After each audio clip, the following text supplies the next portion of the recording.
নমস্কার বন্ধুরা, আজ আমি রয়েছি কলকাতার অন্যতম ব্যস্ত রেলওয়ে স্টেশন বিধাননগর রেলওয়ে স্টেশনে। বিধাননগর রেলওয়ে স্টেশনটি উত্তর চব্বিশ পরগনা জেলায় অবস্থিত, যা এটি ভারতের পশ্চিমবঙ্গ রাজ্যের একটি গুরুত্বপূর্ণ রেলওয়ে স্টেশন।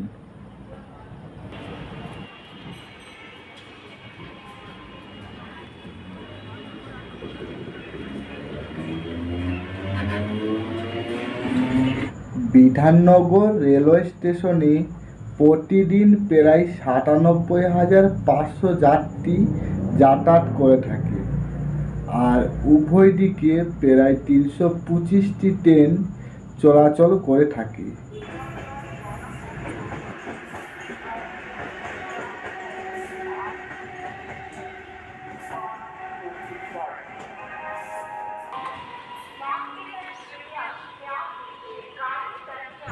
এই স্টেশনের প্ল্যাটফর্ম সংখ্যা হলো ৪, তবে প্ল্যাটফর্মটি খুবই দীর্ঘ। দেখতে পাচ্ছ কতটা লম্বা এই স্টেশনটা। এই স্টেশনে প্রথম ট্রেনটি হলো ১২টা ২-এ নৈহাটি শিয়ালদা লোকাল, আর শেষ ট্রেন হলো ১১টা ৫৫-য় গেদে শিয়ালদা। এই যে ট্রেনটা দেখতে পাচ্ছ, এটা হচ্ছে লালগোলা থেকে আসছে, এখন বিধাননগর ক্রস করে শিয়ালদা যাবে, শিয়ালদা টু লালগোলা। আর এটা হচ্ছে এক্সপ্রেস ট্রেন। ছোট ছোট যে স্টেশনগুলো রয়েছে সেখানে দাঁড়ায় না, যেমন রানাঘাটে দাঁড়ায়, এই বিধাননগরে দাঁড়াবে, শিয়ালদা, হয়তো ব্যারাকপুরেতেও দাঁড়ায়, সঠিক জানি না। মোটামুটি বড় বড় যে স্টেশনগুলো রয়েছে সেখানেই কেবলমাত্র এই এক্সপ্রেস ট্রেনটা দাঁড়ায়। বিধাননগর স্টেশনের কোড নম্বর হলো BNXR।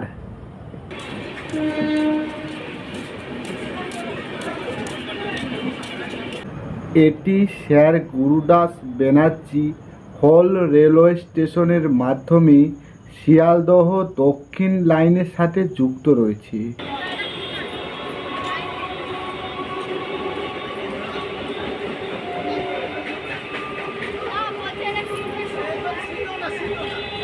এই স্টেশন থেকে দমদম এয়ারপোর্ট কিন্তু মাত্র ৯ কিলোমিটারের রাস্তা।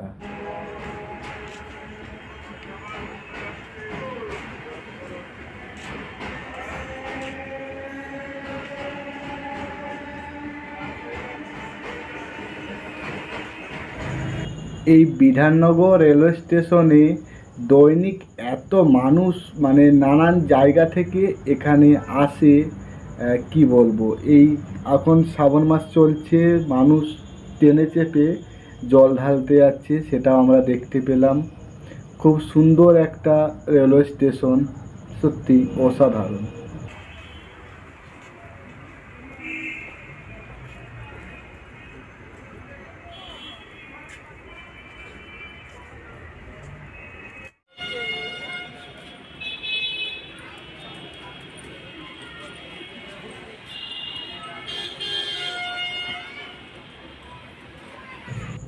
এই স্টেশনে মানে কি বলবো, টিকিট ছাড়া কিন্তু একদম আসবে না, কারণ অনেক টিটি থাকে। যদি তোমায় ধরে না, টিকিট কিন্তু খুব একটা বেশি না, ৫-১০ টাকা করে টিকিট ট্রেনের।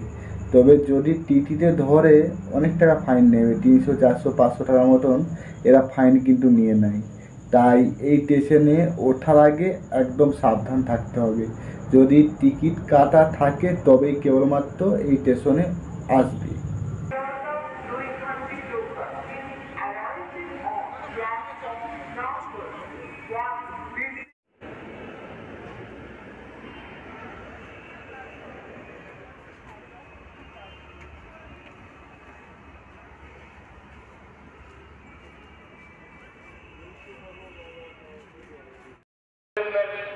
কৃষ্ণনগর হয়ে লালগোলা জলপাইগুড়ি ২ নম্বর প্ল্যাটফর্ম দিয়ে চলে যাওয়ার পর রানাঘাট জলপাইগুড়ি রানাঘাট লোকাল ২ নম্বর প্ল্যাটফর্মে আসবে।